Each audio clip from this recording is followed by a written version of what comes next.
আসসালামু আলাইকুম। শুরু করছি প্রণয়ের অমলকাব্য উপন্যাসের পর্ব ২৬। লেখক DRM সোহাগ, পাঠিকা জাহারা সুলতানা।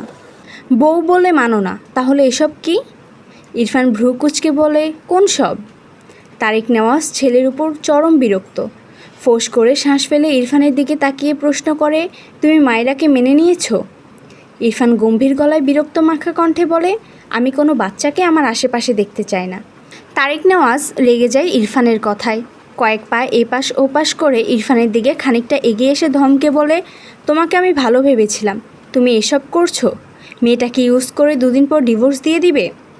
ইরফান রেগে বলে, এখানে ডিভোর্সের কথা আসছে কোথা থেকে? তো আসবে না, তুমি তো মানছো না তাকে।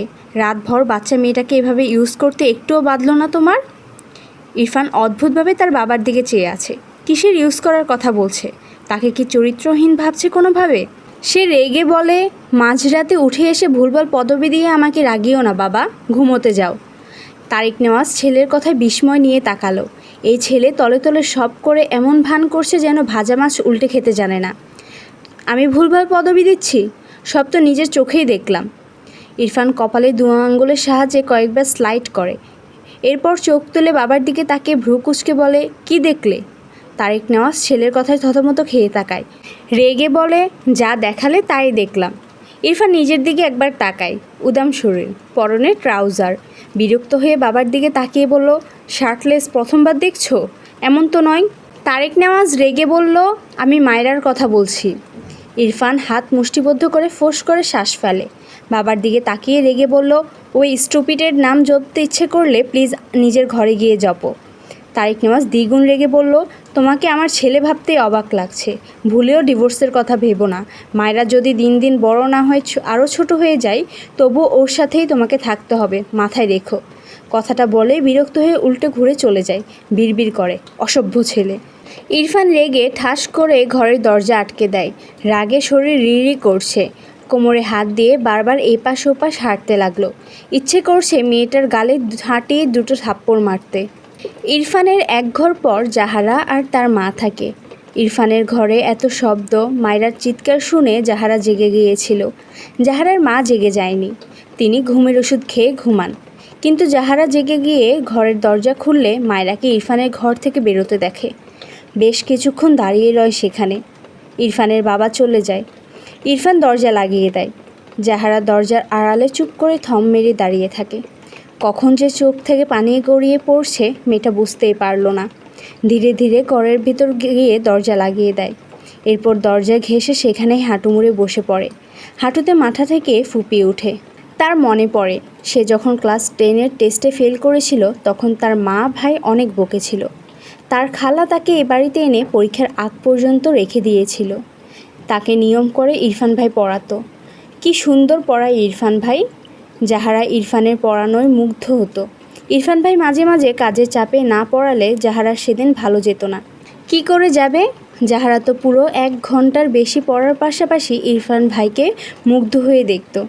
কাজ শেষে যখন ইরফান ভাই বলতো তার ঘরে যেতে পড়াবে বলে, তখন জাহারা নাচতে নাচতে হাজির হয়ে যেত।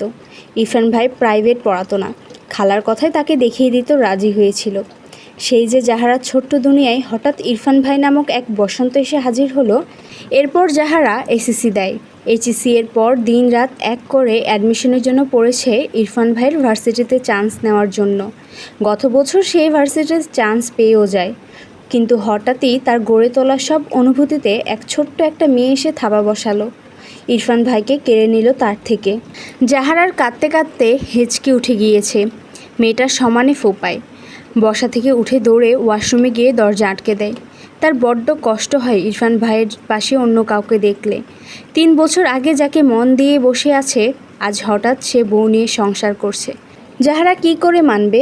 ওয়াশরুমে বসে অনেকক্ষণ কাঁদল। এরপর চোখ মুখে পানি দিয়ে বাইরে বেরিয়ে আসে।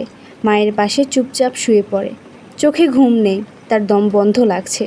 সারা রাত এপাশ ওপাশ করে কাটিয়ে দেয়। ফজরের আজান শুনে উঠে নামাজ পড়ে নেয়। এরপর আরও অনেকক্ষণ বসে বসে কাঁদে।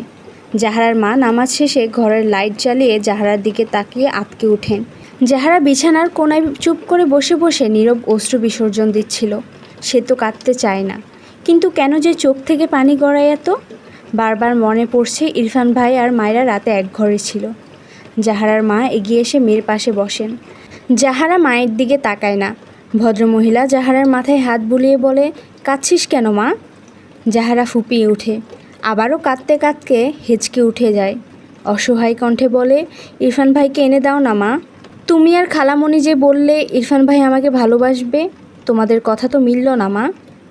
জাহারার মা কী বলবেন বুঝলেন না। দীর্ঘশ্বাস ফেলে বলে, ইরফান তো বিয়েটা মেনে নেয়নি, একটু ধৈর্য ধর। জাহারা হঠাৎই রাগে কাঁদতে কাঁদতে চিৎকার করে বলে, ওরা একসাথে থাকতে শুরু করেছে, আমাকে আর কত ধৈর্য ধরতে বলবে? আমি কিন্তু ইরফান ভাইয়ের পাশে কাউকে মানব না, ওই মেয়েকে ছাড়বো না আমি। জাহারার মা মেয়ের দিকে অবাক হয়ে তাকালেন। মেয়েটা ইরফানকে পছন্দ করত, কিন্তু এতটা পজিটিভ তিনি বোঝেননি।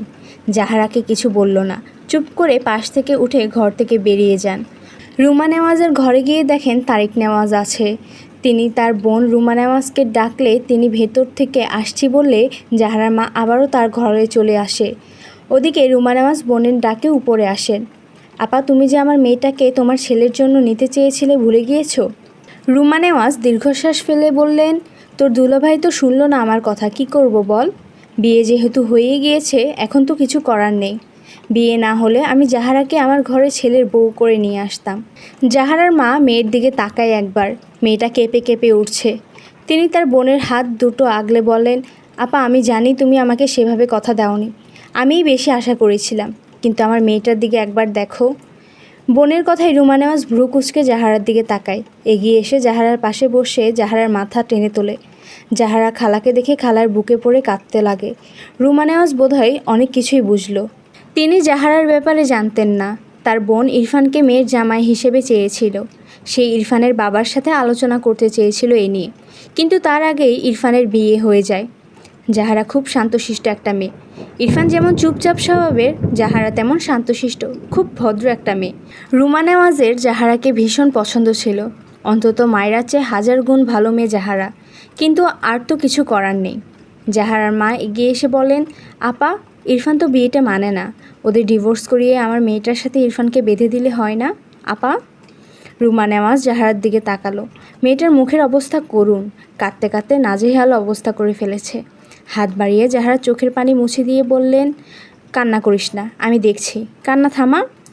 জাহারা তার খালামণিকে আঁকড়ে শুধু ফোপায়, কিচ্ছু বলে না। ইরফান সকাল সকাল ঘর থেকে বেরিয়ে তার দরজার সামনে জাহারাকে দেখে ভ্রু কুঁচকে তাকায়। জাহারা হাতে এক মগ ব্ল্যাক কফি নিয়ে দাঁড়িয়ে আছে। দ্রুত ইরফানের দিকে এগিয়ে দিলে ইরফান নিয়ে নেয়।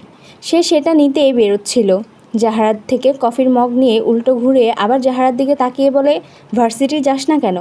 জাহারা মাথা নিচু করে আনমনে বলে, তুমি এটা খেয়াল করেছো ইরফান ভাই? ইরফান শুনতে না পেয়ে ভ্রু কুঁচকে বলে, হোয়াট?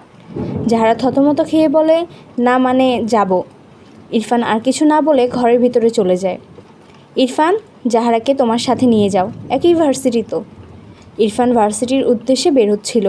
মায়ের কথায় পা থেমে যায়। হাত ঘড়িতে একবার সময় দেখে, এরপর গম্ভীর গলায় বলে, আমার কাজ আছে। জাহারা খাবার টেবিলে বসেছিল। ইরফানের কথা শুনে চোখের কোণে পানি জমে। খাওয়া থামিয়ে চুপ করে বসে থাকে।